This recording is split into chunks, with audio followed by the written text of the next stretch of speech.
a todos os advogados cearenses e dizer que é um prazer estarmos hoje aqui com vocês nessa conexão. Aí eu já passo a palavra para a doutora Cláudia, porque ela vai ter que sair um pouco antes, porque tem outro compromisso. Aí eu passo a palavra para a doutora Cláudia, nossa co-presidente, para então ela fazer as suas considerações e ter a palavra nesse momento. Bem, boa noite a todos. Presidente Tiago, é um grande prazer estar aqui. Já conversávamos, né, sobre a histórico apoio, né, da OAB Ceará, especialmente dessa comissão, aos trabalhos da Comissão Nacional. Queria agradecer essa oportunidade de estar conversando com os senhores, né, nessa ideia de diálogo, né, nós gostaríamos de tratar do tema, né, que é talvez o mais importante hoje na pandemia e no pós-pandemia, que é o projeto 3515, né? Mas, primeiro, dizer que desta união, né, de todo o país, vai sair alguma coisa muito boa, e tomara que seja a atualização do Código de Defesa do Consumidor, né? Então, agradeço os seus esforços, sei, e a nossa presidente Maria também sabe, né, os esforços que está fazendo para sensibilizar, não é, toda a bancada do Ceará para a necessidade de aprovação do projeto 3515 e outros importantes nesse momento de pandemia. Então, muito obrigado por esse espaço e que essas minhas primeiras palavras sejam justamente de ânimo, né, a todos os advogados e advogadas que nos escutam, porque é um momento também em que, principalmente no direito consumidor, né, todo mundo resolve diminuir os direitos do consumidor nesse momento de pandemia, né? E nós, das comissões, nós temos que justamente fazer o esforço contrário, de reforçar. Estamos festejando 30 anos do Código de Defesa do Consumidor esse ano, né? E não vai ser por esses problemas que passarão que nós vamos perder direitos. Ao contrário, é o momento de expandir, entrar nesse tema do superendividamento e, quem sabe, até no outro projeto de lei 3514, né, que é sobre o mundo digital. Nós vemos aí da importância desse mundo digital. Então, muito obrigado e agradeço a possibilidade de fazer essas palavras iniciais. Depois, podemos discutir os projetos, né, que eu gostaria de falar hoje. Ok. Eu queria colocar que assim, esse momento de pandemia mudou o eixo, né? O eixo, vamos até jurídico, não só social, mas como eixo jurídico de todo mundo, né? Essas mudanças, elas geraram impacto econômico, psicológico, assim, de todas as frentes, né, doutora Cláudia? Então, eu acredito até que o projeto 3515 ele ganhou ainda mais força diante dessa necessidade de discussão da situação financeira de todos, né? Porque não só os superendividados, mas também como a sociedade como um todo sofreu bastante com os efeitos, principalmente do desemprego e a questão dos empresários sem problema algum. Eu queria que a gente entrasse, até para apresentar mais as pessoas, obviamente, o projeto 3515, bem como também a colega colocasse alguns pontos que você acha essencial porque eu acredito que o CDC, todos nós sabemos, é uma legislação muito avançada, mas que precisa ainda mais uma atualização. Então, eu queria pedir à colega que pudesse fazer assim, uma apresentação para nós desse projeto tão importante, 3515. Muito obrigado, presidente Thiago. A ideia do projeto 3515 é de trazer vamos dizer, um novo capítulo no Código de Defesa do Consumidor, né, que realmente é uma lei muito bem construída.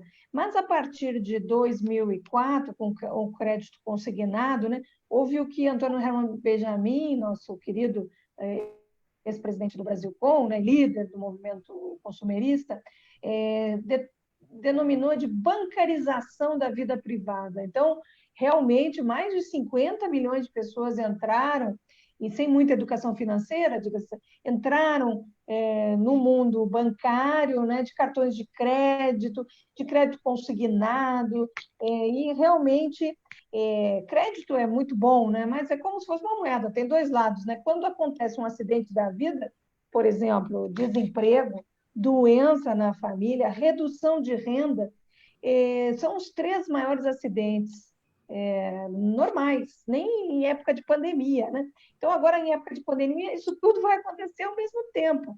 A medida provisória 936, que está sendo votada, ou foi votada hoje, é sobre redução de renda, né? Então, isso tudo está acontecendo ao mesmo tempo, né? Então, o que prevê esse projeto? Por que ele é tão importante, né? Ele inclui um capítulo novo sobre prevenção do superendividamento. Por quê? Porque o consumidor de boa-fé ele quer pagar, não é? Só que ele não tem condições. O superendividamento justamente é definido, né, como a impossibilidade global do consumidor fazer frente a todas as suas dívidas, vencidas e viciantes. O que acontece hoje? Ele é excluído da sociedade, ele fica com o nome sujo, envergonhado, um pária realmente. Nós temos uma pesquisa empírica com mais de 6.000 consumidores em Porto Alegre, e 76% tinham tentado renegociar. Só que essa maioria de pessoas que recorrem ao Sejusc, aqui de conciliação, né, são mulheres, 61%, e os bancos têm dificuldade de renegociar com mulheres. Ou muito idosos, mais de 20% eram idosos. No Rio Grande do Sul, 1,8% tinham mais de 80 anos, então são muito idosos. Um público muito vulnerável. 81,7% levam de 1 a 3 salários mínimos. Então, veja, essa pessoa tem dificuldade de renegociar. E muitas vezes o banco não aceita, porque está em dia, né? A pessoa só tem o nome, o que vai fazer, né? Então, está pagando, mas está prejudicando o seu mínimo existencial, né? Nessa pesquisa empírica, nós também vimos que 94% dessas pessoas nunca ter tido um processo judicial. Pessoas de boa fé que querem pagar, mas não tem solução no direito brasileiro, né? Claro que tínhamos as revisionais, mas é com um credor. Então, a ideia do projeto 3515 é fazer uma conciliação em bloco, que pode ser feita no Sistema Nacional de Defesa do Consumidor, nos PROCONs, na Defensoria, pode ser feita no Judiciário, mas ela é parajudicial. E essa conciliação em bloco permite justamente que se reserve um mínimo existencial para a pessoa, né? Então, eu acho importantíssimo a aprovação do 3515, porque ele muda o paradigma, do paradigma da dívida, da exclusão da pessoa, para uma cultura do pagamento. Não é perdão de dívida, não tem perdão de dívida, é pagamento mesmo. Só que a ordem do pagamento vai ser diferente. Nessa conciliação em bloco, geralmente se dá descontos, porque já se pagou muito do principal, os juros brasileiros são altíssimos, e bem, não vamos falar sobre isso. Mas conciliar é porque é bom para todo mundo, né? Então, ele paga primeiro os menores, depois os maiores, e é um plano de pagamento em até 5 anos. Nós estudamos essas mais de 6.000 pessoas, com benefício de 15.000 credores, né? Isso também é um aspecto que o presidente mencionou, né? É bom micro, mas também é muito bom macro, porque essas eram dívidas perdidas. Essa cultura da dívida do brasileiro, né, de exclusão, de pecado do superendividado, nós estamos vendo agora o maior, vamos dizer, a maior força maior que nós já vimos, né? E a gente estudava força maior e assim os temas eram a gripe espanhola, a Segunda Guerra Mundial. Bom, agora nós estamos vivenciando esse momento de força maior, né? E muito fato do príncipe também. Então, veja, nesse momento terrível, né, da sociedade, para a sociedade brasileira, a única vacina possível, o único remédio possível, comprovado nas sociedades de capitalismo mais elevado, por exemplo, nos Estados Unidos tem essa lei desde o século XIX, na França tem desde dos anos 70 do século XX. O Banco Mundial, em 2013, eu trabalhei como revisora latino-americana, né? Ele concluiu que todos os países, para sair das crises financeiras de 2008, tinham que ter uma lei assim parecida, uma espécie de falência do consumidor, não é? Então, essa lei, ela tem muitas, vamos dizer, muita solidez e muitas características positivas, não só micro, porque soluciona o problema das famílias, né? 65% do PIB brasileiro é o consumo das famílias, então, micro, maravilhoso, mas só que 65% é muita gente, né? Então, realmente, é possível que haja esse efeito dominó. Quando quebra a sociedade, o consumidor individual, quebra todo mundo. E foi o que o presidente Thiago falou, né? Vamos renovar a indústria, vamos reabrir os shopping centers, né?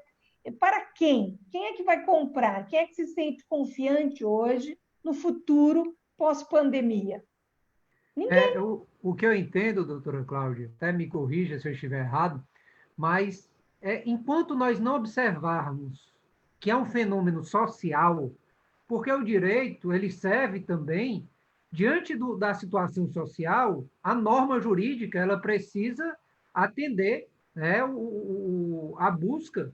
No caso da gente, a gente tem que buscar a harmonia da relação de consumo, uma série de princípios, né, que a defesa do consumidor nos traz, mas se nós não observarmos que não adianta forçar uma pessoa que não tem dinheiro, uma série de situações que levam a pessoa à falência, como a colega muito bem colocou, a falência da pessoa física, e não adianta você querer simplesmente julgar essa pessoa ou dizer que essa pessoa tem que ser condenada a não ter mais nada, a não poder ter uma conta bancária, a não poder... Porque aí você não vai receber o valor e, ao mesmo tempo, o consumidor ele fica numa situação que a família, o problema social é muito sério. Muito bem colocado. Nós estamos... O PL 3515 foi aprovado por unanimidade no Senado Federal, né? Isso em 2015. Nós estamos discutindo muito isso. E, recentemente, a Ordem dos Economistas do Brasil, o professor Manuel Henriques Garcia, da USP, e o Instituto por um Capitalismo Humanista, o professor Dr. Ricardo Sayeg, fizeram um estudo sobre os efeitos macroeconômicos desse projeto que confirma exatamente essa tese. Eles afirmaram o seguinte: se as famílias é a maior parte do PIB, né, e agora elas estão, vamos dizer, sufocadas ou estão morrendo, né, a morte do homem econômico, né, é o superendividamento, o projeto ele dá um sopro de vida não só para a pessoa individualmente, mas para toda a economia brasileira.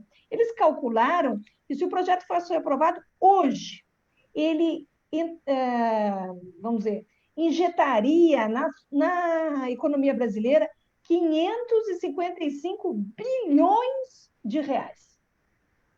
E como? Justamente porque ele preserva o mínimo existencial, isso que o colega estava dizendo, né? Você pode ir num feirão de dívida, por exemplo, e prometer para o primeiro que vai pagar tudo, para o segundo que vai pagar tudo, renegocia, renova, juros enormes. Você não tem condições de não preservar o mínimo existencial. É isso que faz o projeto 3515. Ele reserva uma faixa de dinheiro para a pessoa continuar vivendo dignamente. Minimamente, mas com dignidade. E assim ele consegue pagar 5 anos, 2 anos, tudo bem. Ele vai pagar a sua dívida no total, não haverá problema. Mas ele precisa ter preservado o seu mínimo existencial. E o que está acontecendo hoje é o contrário. As pessoas dão, às vezes os idosos vão no banco para buscar 50 reais, porque todo o resto do dinheiro dele, os advogados sabem disso, foi retirado pelos consignados, pelos depósitos, pelos pagamentos previstos e reservados, etc. Né?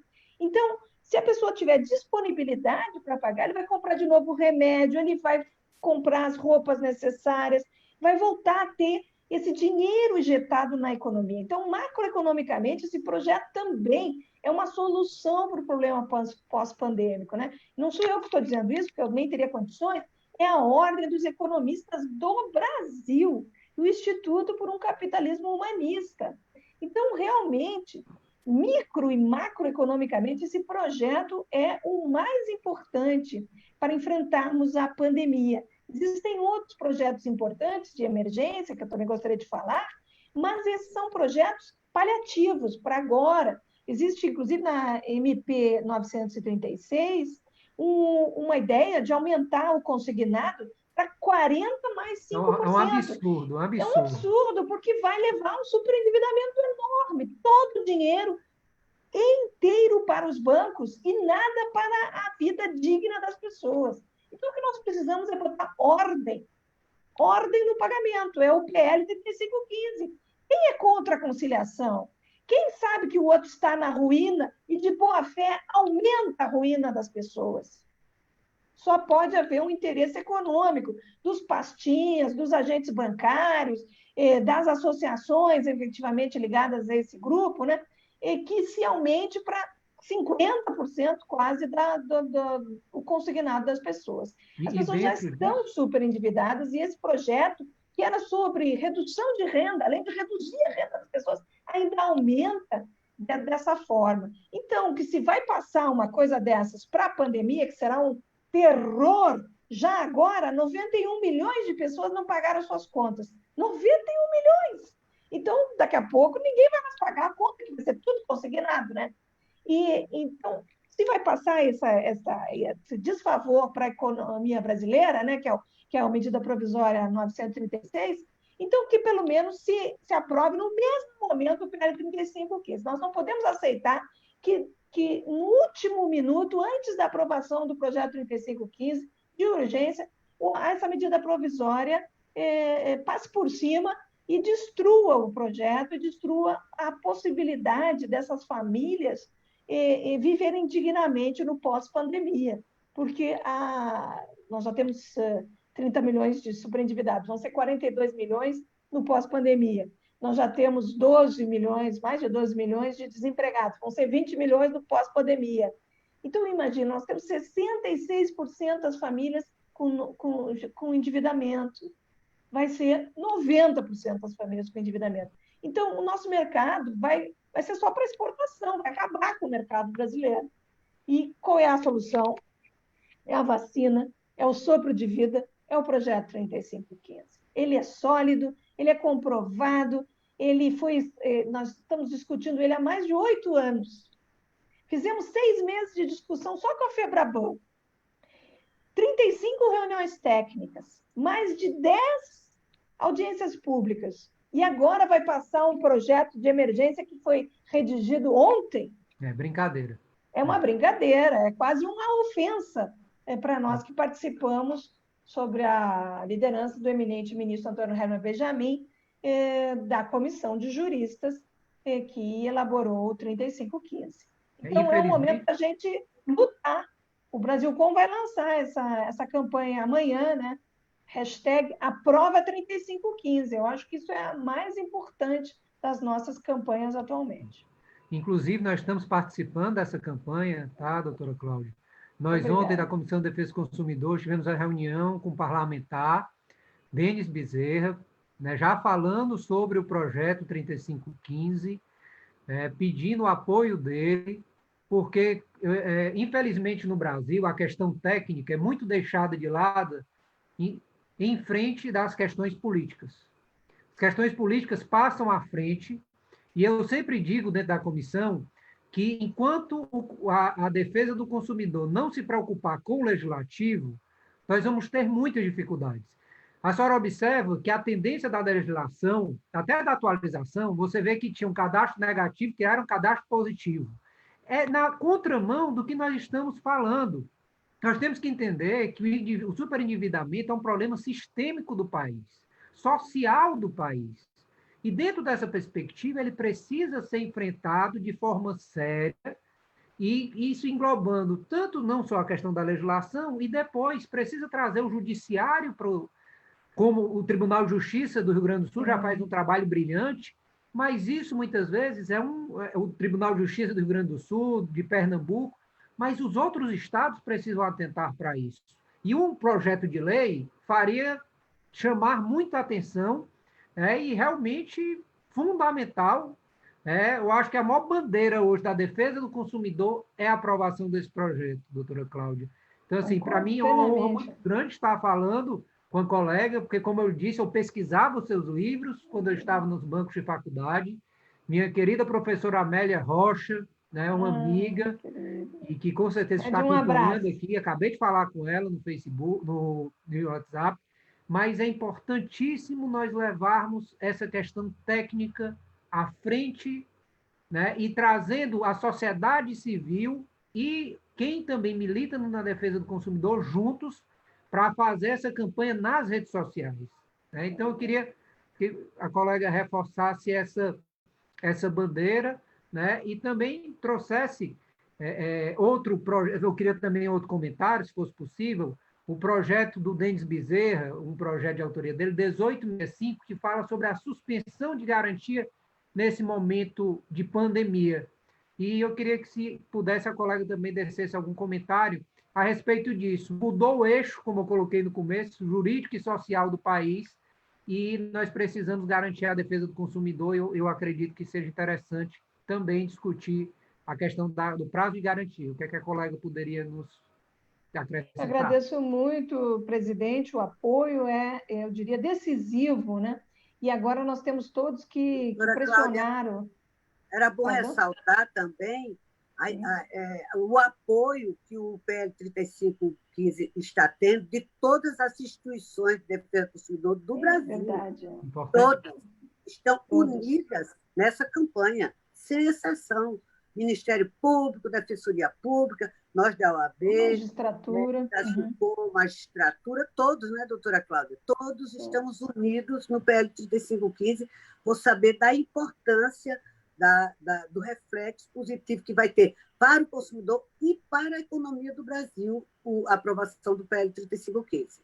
Desculpa aí a interrupção. Não, imagina. Fica à vontade, doutora Maria. Sempre com as suas nossa presidente pode falar sempre. Aqui nós duas estamos iguais, somos parceiras. Não tem Mas eu dizia da importância desse projeto, porque hoje ele tem um texto de consenso, a Senacom, inclusive, apoia o projeto, o doutor Luciano Tim, que escreveu há muito tempo atrás já sobre superendividamento. Então, é um momento dessa aprovação. E gostaria de reservar também um minuto para comentar, não é, esse projeto de lei 1865 do eminente deputado Denis Bezerra, que tem como finalidade a suspensão do decurso de prazo de garantia, e que são realmente muito curtos, 30, 60 dias, né, pelo Código de Defesa do Consumidor, e muito bem redigido esse projeto. Ele é curto, tem dois artigos, focando justamente no 26 e no 50, que é o complementar à garantia contratual, não é?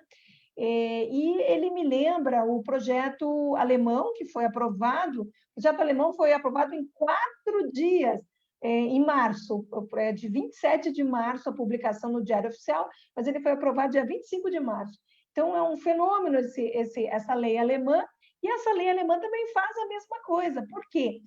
Porque vamos dizer, desde Roma, né, quando a pessoa não tem como reclamar, o prazo não pode correr, né, de prescrição. Então, ele nasce quando a pessoa pode reclamar. E a pandemia, ela tem essa dificuldade, porque não dá para ir lá na loja e reclamar, né?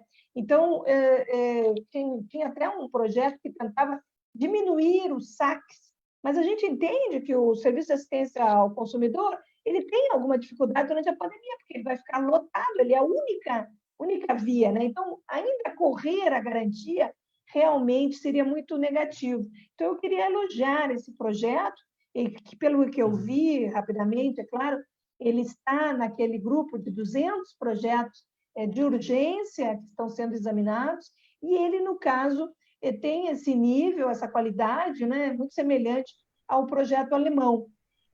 Há pouco passou como lei um projeto do eminente ministro Toffoli, né, e o professor Otávio Luiz Rodrigues, e nesse projeto se mantém o direito do consumidor, não é, o diálogo entre essas fontes, mas em matéria de delivery havia uma redução para alimentos, remédios, etc. Né?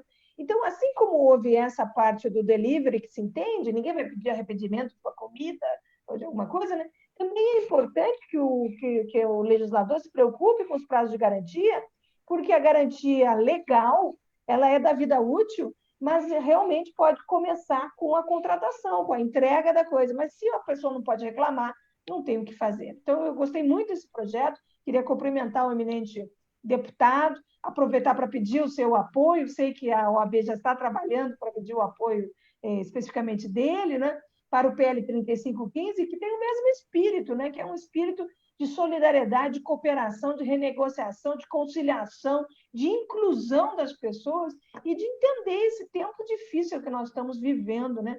E eu acho que isso que a advocacia faz, né? A advocacia ela defende ambos os lados e a advocacia tenta esse diálogo, né? Então, eu vejo com muito bons olhos esse projeto especificamente e apoiaria, se fosse chamada a opinar sobre ele, apoiaria fortemente.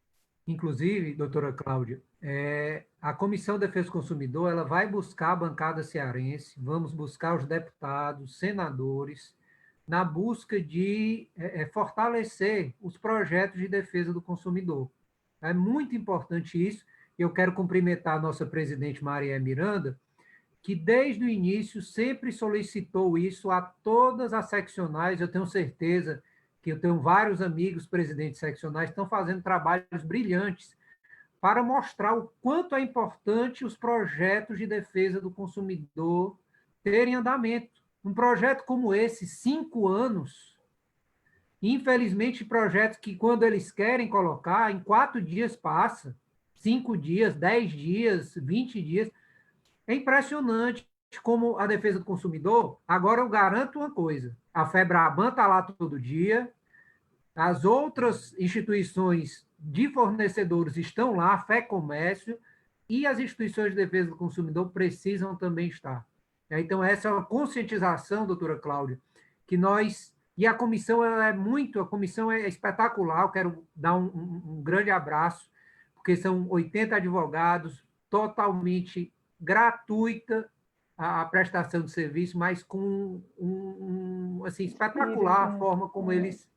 Eu queria até que a colega pudesse mandar, porque são muitas pessoas que dizem: não acredito que você vai estar com a Cláudia Lima Marques.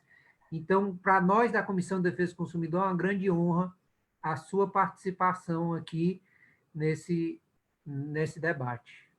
Então, eu que agradeço, queria fazer um cumprimento, né? Eu sei que Ceará, já estive aí na comissão, na ordem, na Unifor, em tantos outros eventos, né? E tenho queridos amigos, a mencionada professora Amélia, né?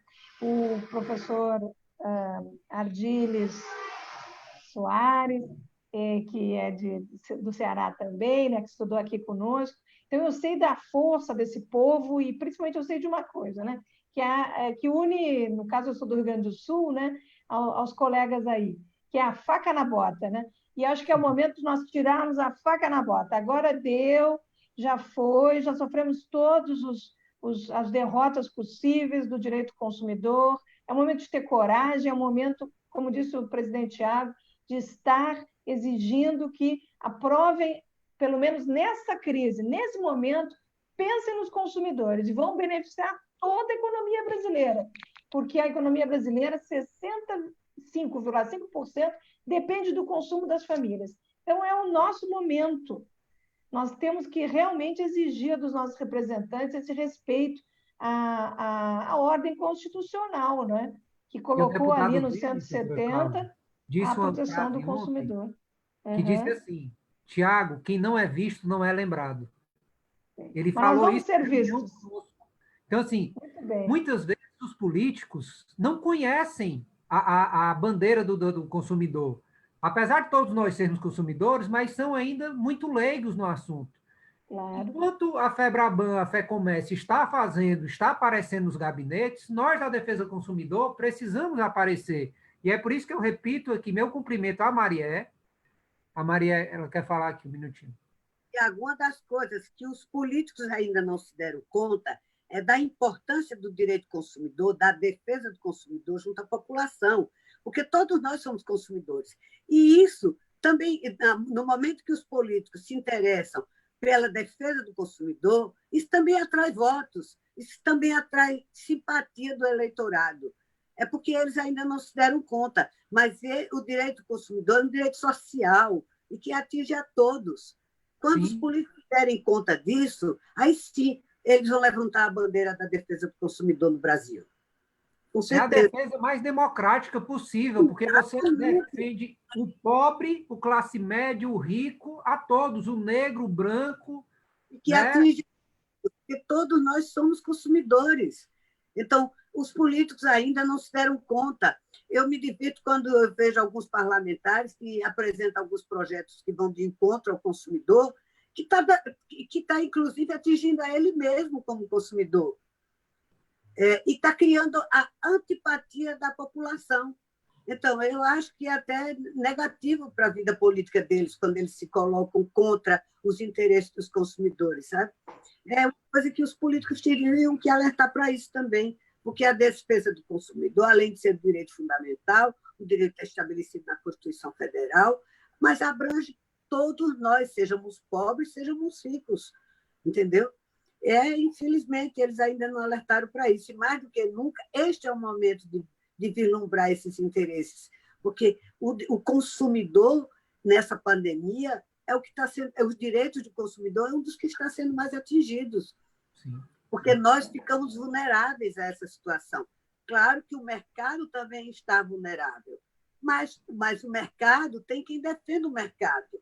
E o consumidor, se não formos nós que trabalhamos na defesa do consumidor, ninguém está defendendo o consumidor, infelizmente. Não é isso, doutora Cláudia? Nós sem dúvida. Sem dúvida. Por isso, eu aproveito para convidar a todos para o lançamento da campanha amanhã. E essa campanha reúne realmente todo o Sistema Nacional de Defesa do Consumidor. Isso é muito importante. O PROCONs Brasil, o Ministério Público. E com isso, e a OAB tem essa capilaridade, né? Então, agradeço à Comissão de Defesa do Consumidor do Ceará essa oportunidade de falar sobre o PL 3515, e eu não perco a esperança. Eu acho que dessa vez vai. Eu sei das nossas dificuldades, sei do nosso amadorismo em relação ao lobby das outras pessoas, mas eu também acredito na boa vontade daqueles que estão, nesse momento difícil, decidindo o futuro do Brasil. O parlamento renovou-se 50% na última eleição. Então, as pessoas, nesse sentido, a minha esperança é forte, que esse novo parlamento vai aprovar a atualização do Código de Defesa do Consumidor. Agradeço muitíssimo esse espaço, presidente. Eu, infelizmente, tenho outro compromisso, vou ter que me retirar. Mas queria mandar um grande abraço à professora Amélia e a todos os nossos amigos aí do Ceará. Fiquem bem, fiquem com saúde e continuem com essa força e esse engajamento que eu vejo no presidente nessa belíssima comissão. Parabéns aí a todos e parabéns à nossa presidente Maria Miranda, que faz esse encontro Sul, Norte, Nordeste, né? Tudo numa live só. Muito obrigada mesmo, Maria. Nós vamos continuar o debate, doutora Cláudia. Doutora Cláudia, nossa grande parceira, amiga, que estamos sempre no mesmo sonho ideal da defesa do consumidor. Eu que lhe agradeço a sua parceria, o seu companheirismo e a sua amizade. E eu queria fechar só ressaltando, doutora Cláudia, a minha admiração pelo seu lado técnico, né? Não é à toa que a colega é uma das maiores referências do direito do consumidor, não só no momento, mas de sempre, né?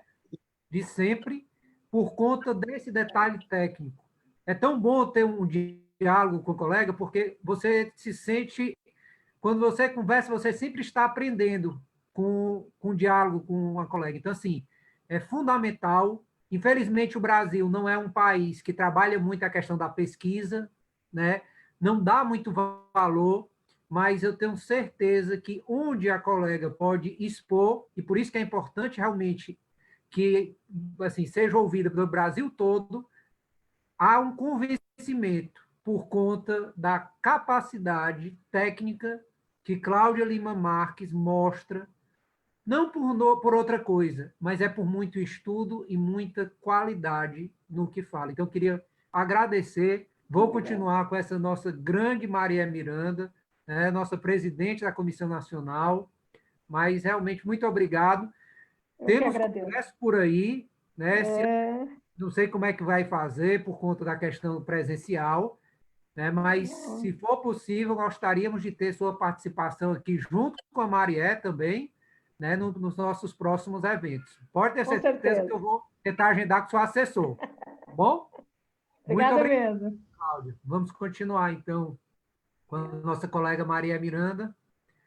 E eu também queria aproveitar, colega Maria, para a gente mandar um abraço para todos os nossos presidentes de seccionais, né? Tem tantas pessoas maravilhosas, né, no nosso grupo de presidentes lá, né? O doutor Joaquim, grande amigo de Joaquim, Pernambuco. já fizemos a live com ele, Joaquim, presidente de Pernambuco, já faz Exato. Então, um trabalho tanta excelente. gente boa, doutor Pernambuco. Arthur, né, de São Paulo. Sim. Então, assim, eu queria O agradecer Rolo a é todos. o vice-presidente da de São Paulo. Como é? Arthur Rolo é vice-presidente da Comissão de São Paulo. Exato. Então, assim, é muito bom tratar com colegas. O Arthur Rolo, ele também já foi secretário da Senacom. Sim. Então, eu acho muito importante agradecer, porque esse sistema é que dá a sustentação ao AB, né? As seccionais, ela dá a capilaridade. Eu queria até agradecer, aproveitar o momento também, não para agradecer a parceria, o companheirismo e essa força e essa capilaridade toda que nós conseguimos através de todos os presidentes das comissões seccionais. Isso é uma coisa que nós sempre demos prioridade desde a gestão passada, trabalhar em conjunto com os presidentes de comissões. E também eu quero agradecer aos membros da comissão. Nós temos 30 advogados brilhantes, cada um especialista em uma matéria, então, que tem feito um trabalho divino junto à Comissão Nacional, um apoio, trabalhando muito, agora principalmente nesse momento de pandemia, e a comissão, o grupo dos advogados, membros, tem contribuído muito para o desenvolvimento desse trabalho que a Comissão Nacional temos feito. Então, eu quero agradecer a todos eles por todo esse apoio constante que eles têm nos dado. Quem está participando aqui, o doutor Sávio Aguiar, né, nosso amigo O aqui do Ceará. O Sávio, na abertura da live, eu falei nele, o Sávio, ele foi presidente da comissão aí do Ceará na gestão passada, e hoje ele é membro da Comissão Nacional, meu amigo querido, gosto muito dele, grande parceiro, e hoje eu preciso de assistência. É muito bom trabalhar com pessoas com tanta qualidade técnica e tão acessíveis. Né? Porque o que eu digo, Tiago, trabalhar na defesa do consumidor precisa de conhecimento, de técnica, de conhecimento técnico, conhecimento empírico, enfim. Precisa conhecer o direito do consumidor. Mas, acima de tudo, tem que ter paixão por ele. Porque a paixão é que traz, é que revigora essa defesa do consumidor, entendeu? É isso que traz. Então, os grandes defensores do consumidor no Brasil, antes de ter o conhecimento técnico ou empírico, ou seja como for, ele tem a paixão. Porque a paixão é que impulsiona essa defesa do consumidor para que a gente não desista nunca, entendeu? E é o que me leva a defender o consumidor, é exatamente a paixão, porque eu acho que é um dos direitos mais bonitos que existe dentro do leque dos direitos dentro do regime do Brasil, do regime de leis do Brasil. Eu acho o Código de Defesa do Consumidor, inclusive, ele veio transformar a sociedade, a nossa sociedade. Eu vivenciei o antes-Código de Defesa do Consumidor e vivencio depois. E eu sinto como cresceu nossa sociedade, como tomou mais consciência a nossa sociedade dos seus direitos, que antes não tinha. Aí isso, ela não, através do direito do consumidor, através da consciência dos seus direitos, através da defesa do direito do consumidor, ele também tomou consciência dos outros direitos, direito civil, direito penal, enfim, sabe, direitos humanos. Então, aproveitando isso, aproveitando essa nossa conversa, colega, eu queria uma avaliação sua em relação ao Sistema Nacional de Consumidor atualmente. Né? Diante dessa pandemia, se evidenciou ainda mais a necessidade da atuação do sistema, assim, é bem complexo, né? A questão da Senacom hoje, há algumas críticas em relação à questão da atuação. Eu queria que a gente pudesse também conversar, para muitos advogados que estão participando, assim, sua visão a respeito disso, o que é que nós podemos... Eu acho que sempre uma autocrítica dentro do próprio sistema é interessante para que a gente possa crescer e avançar. O que é que a colega poderia nos... Eu já tenho uma relação com a Senacom há muito tempo, há muitos anos já, né? Porque a Senacom ela foi criada por decreto em 1997. Então, já passou aí que começou pelo DPDC, o departamento, depois transformou em secretaria, que hoje é a Senacom.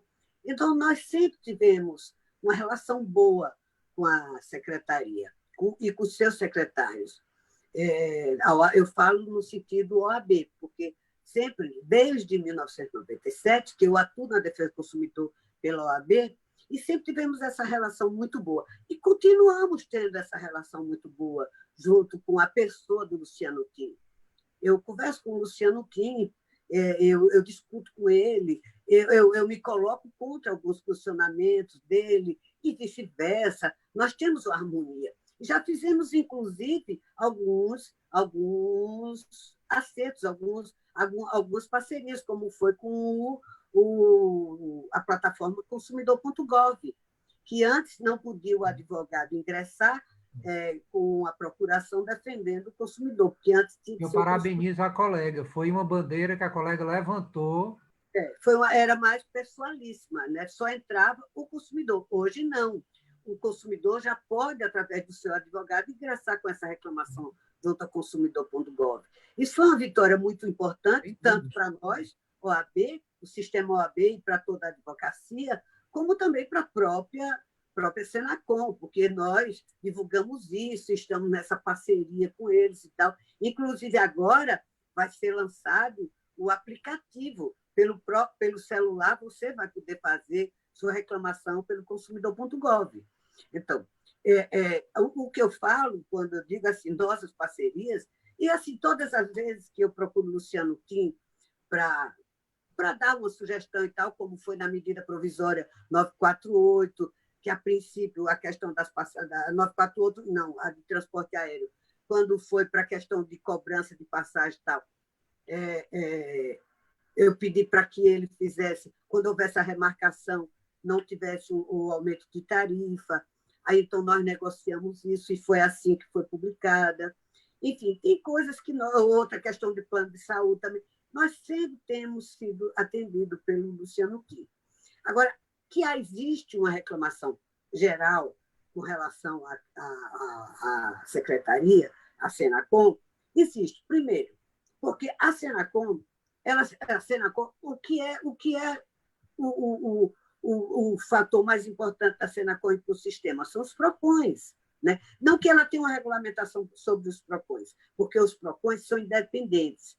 Eles são normatizados por leis estaduais, cada governo tem as suas normas de regulamentação de cada PROCON. Mas lá a Senacom é o direcionamento. Então, o que se reclama muito hoje do sistema é exatamente essa falta de integração, certo? Quem faz parte desse sistema? É a Defensoria Pública, o Ministério Público, os juizados especiais e organizações civis, tipo IDEC, tipo OAB, tipo Brasilcom, enfim. E não está havendo a secretaria hoje, ela não já reúne para dali sair uma opinião única, uma discussão com base naquilo que é necessário e imediato, e não está tendo essa discussão. Mas, por outro lado, como o próprio Luciano Kim alega, ele conversa com cada uma, ele ouve cada instituição e cada entidade, entendeu? Não está havendo essa situação de unir, de juntar, como se diz popularmente. E isso está gerando essa discussão. O que gera um mal-estar é porque, muitas vezes, vários PROCONs não estão aceitando também, né? Exatamente. E essa questão de unidade fica muito prejudicada, né, na defesa do consumidor. Está faltando unidade. E uma das coisas que a gente não pode desmerecer é o trabalho dos PROCONs. Os trabalhos dos PROCONs no Brasil é de suma importância, sejam eles PROCONs municipais, estaduais ou de Assembleia Legislativa, como em vários estados tem, como o Ceará também tem, o PROCON da Assembleia Legislativa. Enfim, é de suma importância, porque a função dos PROCONs, ele não tem ninguém que faça o que eles fazem. O atendimento que eles têm, o acesso à população que eles têm. Então, e, às vezes, não está sendo correspondido pela Senacom a importância dos PROCONs junto à sociedade, entendeu? Aí eu acho que são essas divergências que estão havendo. Mas vamos ter uma reunião já na próxima semana, todo o sistema, todas as instituições que fazem parte, e eu acredito que nessa reunião nós vamos chegar a algum consenso que vai trazer uma unidade maior. Eu acho muito importante, colega Maria, inclusive eu coloquei isso, pela sua liderança, tá?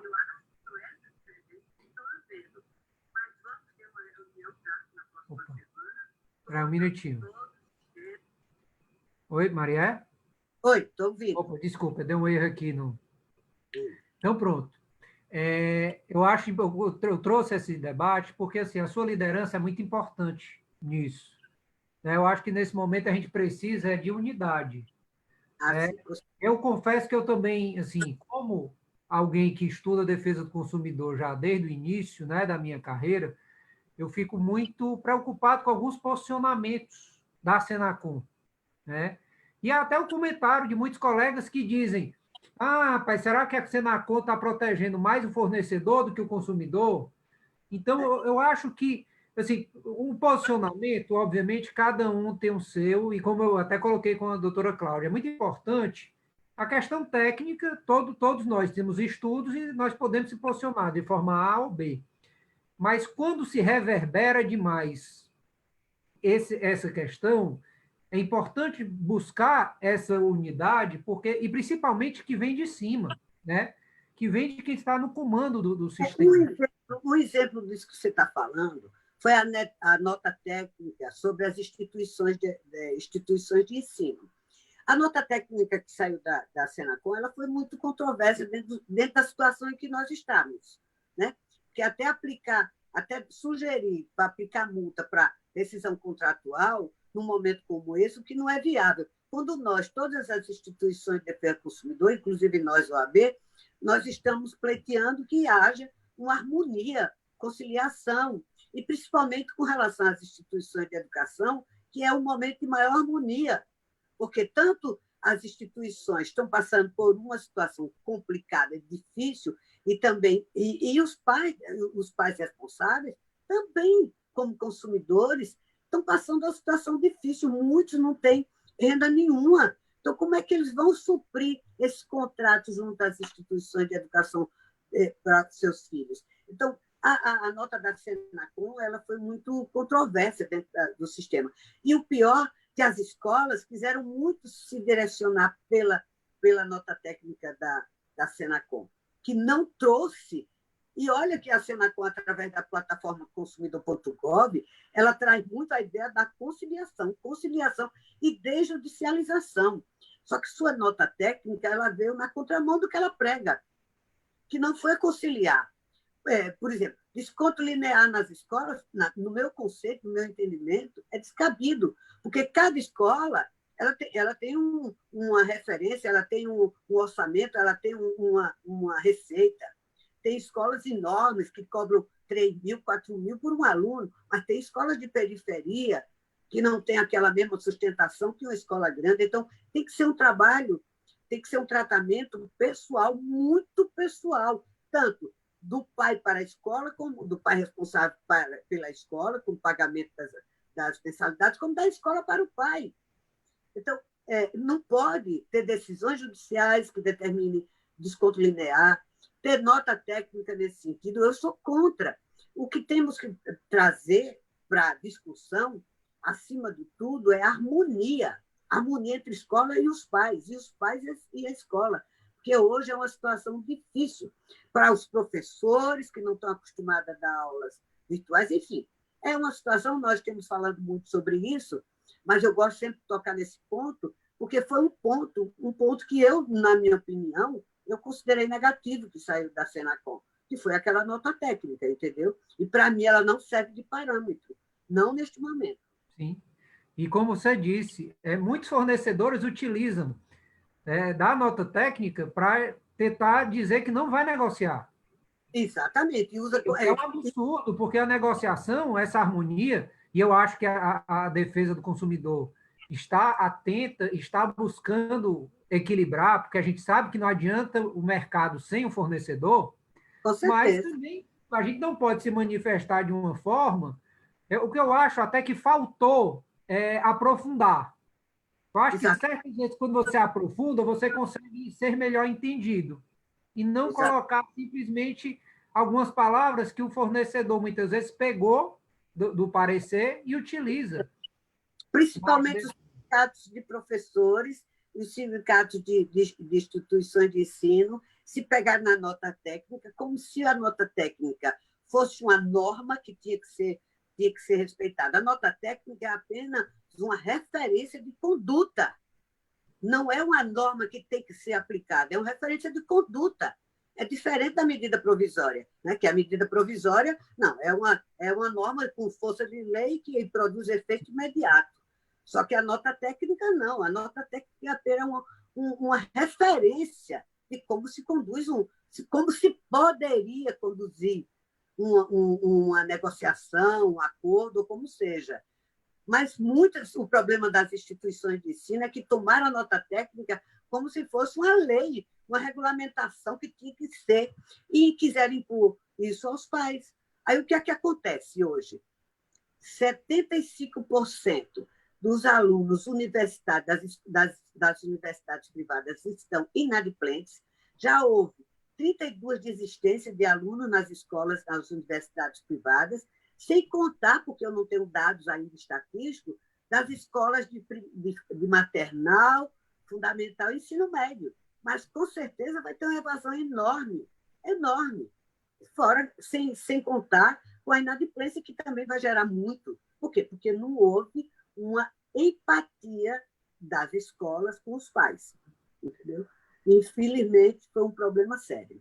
E aproveitando sobre as medidas provisórias, né? Eu acho interessante nós tecermos alguns comentários, colega, porque desse momento de pandemia, eu acho que como você, como todas as pessoas que trabalham com a defesa do consumidor, todos nós recebemos enxurradas de perguntas querendo soluções rápidas para tudo, né? E aí, companhia aérea, resolve desse jeito? Escolas, tem que resolver como? E todos os consumidores, normalmente, perguntam como se fosse assim, qual é a resposta certa? Né? E numa situação como essa, a gente sabe que não é fácil e que não tem uma resposta pronta e certa, tão fácil. Mas eu queria a sua opinião a respeito das medidas provisórias, né? Mas antes de falar sobre as medidas provisórias, eu queria falar sobre uma questão interessante, que a doutora Cláudia esqueceu de falar, que faz parte do trabalho que nós estamos fazendo sobre o 3515, eu lembrei agora, antes que eu esqueça, que nós publicamos, está no site do Conselho Federal, a cartilha sobre superendividamento. Muito importante.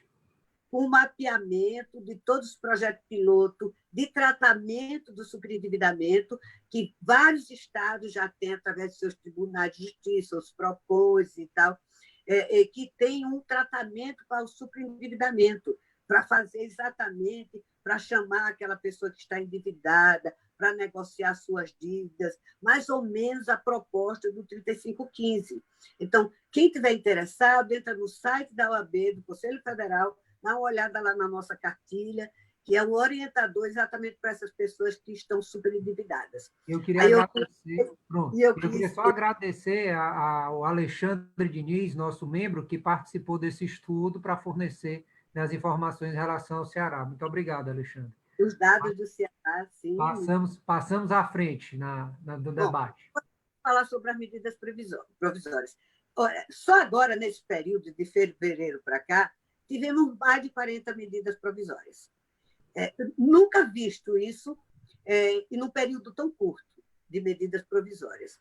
Mas foi medida provisória para, além da questão de créditos extraordinários, foi todas relacionadas à pandemia do coronavírus, mas que inclui programa de manutenção de empregos durante esse período da crise, linhas de crédito para empresas, tipo de empresas de energia elétrica e outras empresas, o compartilhamento de encargos trabalhistas, que foi muito interessante essa medida provisória também, medidas para setores de energia, que foi muito boa essa, porque, inclusive, deu uma redução às pessoas de baixa renda, com custo pequeno de energia, foi muito interessante. Aí também teve para portos, para telecomunicações, curso de liberação de FGTS, enfim, foi inúmeras medidas provisórias, que agora eu não me recordo tanto, mas uma que eu entendo que foi a mais impactante foi a medida provisória 948, que ela trata do cancelamento de serviços, reservas e eventos, e até trata um pouco da questão do transporte aéreo. E ela teve uma intenção assim para ela assegurar muito e auxiliar o segmento turístico e culturais, né, nesse período de crise. Aí essa medida provisória ela veio para ver os cancelamentos de serviço de pacote turístico, de reserva de hospedagem, além de eventos, de show, espetáculo, cinema, teatro, todas essas coisas que tratam do entretenimento, né? Só que aí que determina que o prestador de serviço, esse que patrocinou o evento ou mesmo hotéis e tal, ele não será obrigado a reembolsar esse valor de imediato, mas depois em parcelas de 12 meses. Que, na verdade, ela ficou um pouco meio em aberto isso, e que até agora não ficou assim muito claro como será feito esse pagamento em 12 parcelas vindouras, né? E assim, o que eu entendo, que chamou também a atenção, é a importância que foi dada à valorização desse MP ao princípio da autonomia da vontade e da função social do contrato, que ambos estão tipificados no artigo 421 do Código Civil. E bem como o princípio da intervenção mínima e excepcionalidade da revisão contratual, todos que estão no parágrafo único do mesmo artigo 421 do Código Civil, que foi uma coisa que trouxe e que mexeu um pouco, abalou um pouco. Mas o maior impasse da medida provisória, a 948, inclusive fizemos parecer sobre isso, a Comissão Nacional fez o parecer sobre isso, fizemos isso com a ajuda do Marco Dessaulles e outros colegas, a Laís Beckson, foi a questão quando afasta o princípio da reparação integral do dano, que é consagrado no Código Civil e no Código de Defesa do Consumidor, no seu artigo 6º. Aí o texto apresenta assim, quase que um excludente da ilicitude para o artista ou o empresário, sabe? E que a possibilidade de indenização do dano moral eu entendo como cláusula pétrea. Ficou um texto meio estranhíssimo. Eu vou chamar estranho porque beira inconstitucional. É inconstitucional para mim. Porque ela está estabelecida e consagrada na Constituição Federal de 1988. Como é que a medida provisória pode dizer se tem dano moral ou não numa situação de casos concretos? Não existe, não tem como. Eu acho que ela atenta contra a própria Constituição Federal, sabe? Quando ela tenta afastar do cidadão o dano moral. O que eu entendo, assim, de uma maneira genérica, que essa MP ela veio de uma situação violando os direitos e as garantias fundamentais do cidadão. E que isso, para mim, é agravante, sabe? É um agravante. Mas e teve outras medidas provisórias também que teve algumas falhas técnicas, algumas situações assim, não tão fortes quanto a 948, que eu acho que essa foi a que atentou mais frontalmente, tanto o Código Civil como o Código do Consumidor, e que tem gerado várias discussões no meio jurista e das pessoas, dos técnicos e tal. E essa é a minha impressão que ficou dessa medida provisória. Outras foram importantes, outras foram necessárias, teve medidas provisórias que trouxeram uma repercussão positiva no âmbito social, também no âmbito do consumidor. E, nesse momento, tudo tem que ser através das medidas provisórias, o que também está gerando um pouco de insegurança jurídica dentro do sistema jurídico brasileiro, né?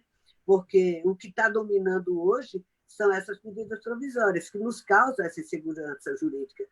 Enfim, essa é a impressão que eu tenho das medidas provisórias, que, por um lado, elas são justificáveis em função do seu imediatismo, mas, por um outro lado, também, nós estamos em risco, né, com essas medidas pela insegurança que está causando, e principalmente dentro do contexto atual que nós vivemos do Brasil, de um contexto de insegurança total, insegurança política, insegurança econômica, insegurança da saúde, insegurança até das nossas,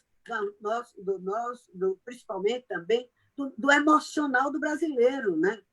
Porque hoje nós estamos vivendo num país dividido, um país onde se mistura o que não se sabe mais, qual a conotação que é mais importante, se são os problemas políticos gerados pelo presidente ou se é a pandemia que nós estamos vivendo.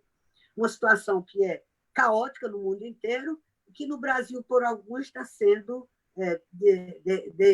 desmerecido um momento tão preocupante como nós estamos vivendo.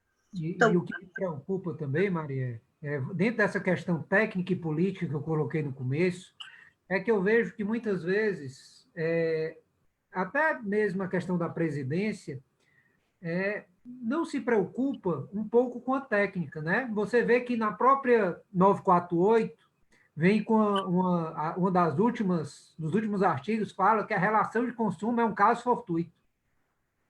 E quando não é.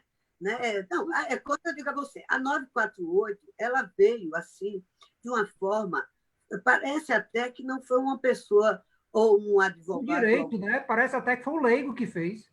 Foi um leigo que fez, porque ela é gritante, os erros, as suas falhas técnicas, além das suas falhas, suas colocações jurídicas, quando ela coloca sobre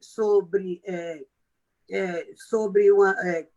Desmerecendo, eu esqueci a palavra certa que eu queria falar, o próprio artigo 6º do CDC, entendeu? Quando ela coloca em situação de vulnerabilidade o artigo 6º. Ela desconsidera o artigo 6º. E até o direito e garantias fundamentais, artigo 5º da própria Exatamente, porque o artigo 6º, que trata do dano moral, ele está estabelecido também na Constituição Federal. É um direito fundamental e que essa medida provisória desrespeitou a própria Constituição Federal, sabe? Quer dizer, a gente percebe que falta conhecimento técnico de quem redige essas medidas provisórias. E que aí é quando eu digo que gera a insegurança jurídica. Infelizmente, eu não sei o que está acontecendo com esse governo, eu não sou política, eu não tenho partido político, eu não defendo ninguém. Não, também não. Não sou nem de um lado nem de outro, eu sou uma crítica das ações governamentais quando estão erradas. Críticas positivas ou negativas. Essa é a minha posição política hoje, como sempre fui. Mas o que eu sinto desse governo é exatamente que está gerando essa instabilidade, essa insegurança jurídica, quando também se junta ao STF, que gera também alguns conflitos jurídicos, né? Então, nós estamos vivendo num momento eu diria que de exceção, em todos os aspectos, sabe? Mas é isso. Minha querida colega, eu queria agradecer demais, né? Nós já estamos passando de 1 hora da nossa conversa. É muito bom conversar, acho que a gente poderia passar, né?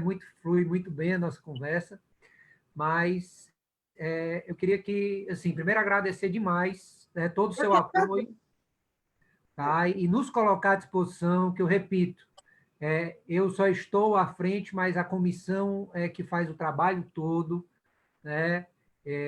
A comissão é espetacular, o pessoal trabalha bastante e a questão técnica é muito levada em consideração, tá? Então, eu queria elogiar aqui aos membros da Comissão de Defesa do Consumidor, né, que já faz 12 anos que eu milito na OAB, e tenho muitos amigos desde essa época, né? Queria agradecer a todos da diretoria, que estão conosco lá, né? Então, cada membro é importantíssimo para exatamente, desde a Marié, na Comissão Especial de Defesa do Consumidor da OAB Nacional, até o nosso membro, todos nós somos combatentes do bom combate.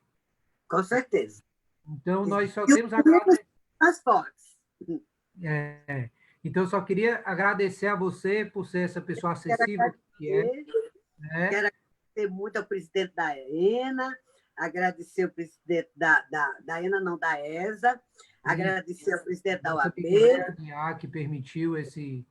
agradecer a você, cumprimentar os meus amigos queridos daí da OAB, principalmente o nosso querido presidente Erinaldo, por acatar essa reunião fantástica, e agradecer a todos os advogados aí do Ceará, e agradecer essa oportunidade para trocarmos essas ideias entre estados, que é de importância relevante para nós agora, que estamos na defesa do consumidor. Muito obrigada. Então, pronto. Eu queria agradecer a sua presença, né? Deixar registrar que teve várias pessoas que comentaram aqui. A advogada Maria Inês Dolce comentou. Inês, sim! Oi, comentou eu queria aqui. Ela. Nosso amigo Sávio Aguiar também, sempre presente nos nossos debates. Nossa amiga Amélia Rocha também. Amelinha. Patrícia Acioli, Fabiana Fará, Alexandre. Infelizmente, a gente não pôde fazer as perguntas, até por conta também do tempo da colega... Houve um atraso, né? Isso, da colega Cláudia Lima Marques, não deu para fazer as perguntas que alguns colocaram. O colega José Pablo Cortez, de São Paulo, também, muito obrigado. Presidente da OAB de São Paulo. Exato, Gilmar também, da comissão, Carlos Siebra. Então, assim, muito obrigado pelo carinho, muito obrigado pela audiência de todos. Eu tenho certeza que novas oportunidades virão. Você já está convidado também a comparecer aqui na nossa terrinha, nós somos nordestinos. Fortaleza mora no meu coração. Gosto muito, tenho muitos amigos, tenho família aí, família querida aí. Fortaleza é uma cidade que eu gosto muito. Então, já está convidada, né? E vamos ter mais novos projetos aí a traçar, tá bom? Muito obrigada. Eu queria pedir o apoio também no projeto 1865, né, que além do 355, com certeza. suspensão de garantia, né, a comissão tem feito um estudo sobre isso, e o deputado Denis Bezerra também. Providencie uma arte para a gente divulgar o projeto 1865. Ok, vou preparar. Do deputado Denis Bezerra, né? Exatamente. Pronto. Pode deixar a gente fazer o contato. Para mim, porque aí eu divulgo também, nacionalmente. Tá. Muito obrigado. Muito obrigado a todos que participaram. Uma boa noite e até mais.